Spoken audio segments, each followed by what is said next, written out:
Quand on parle Lean, on a souvent des détracteurs.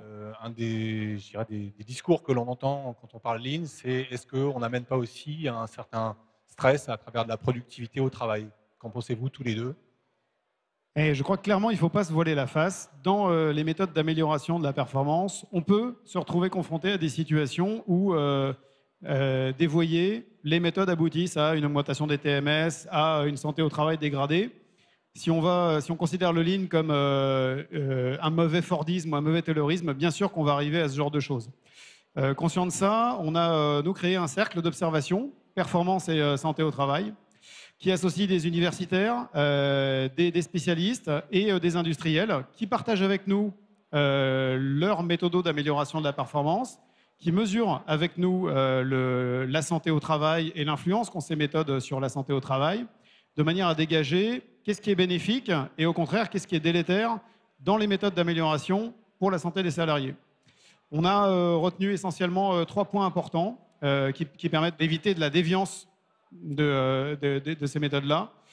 En premier lieu, c'est une régulation managériale efficace. En deuxième, c'est de la communication, avec des occasions de parler des méthodes d'amélioration et de ce qu'on est en train de vivre. Et en troisième, c'est une approche spécifique de pilotage de la performance sous l'angle santé et sécurité. La santé et la sécurité des gens, c'est aussi un comportement de la performance. Et l'ignorer, effectivement, ça aboutit à des choses extrêmement pas souhaitables. Merci, Johan. Oui, donc pour compléter, je pense que le lean aujourd'hui, on parle de dérive quand on est axé productivité uniquement et qu'on délaisse des aspects donc, humains. Parce que c'est pour ça que chez nous, chez Aubray, on met l'humain au cœur de nos problématiques, de nos réflexions. Donc tout ce qui est santé, sécurité, conditions de travail, en fait, est une entité, une partie prenante de notre démarche, hein, pour éviter justement les dérives qu'il peut y avoir quand on fait plus de production, plus de productivité, éviter de tirer en fait sur demander plus aux personnes.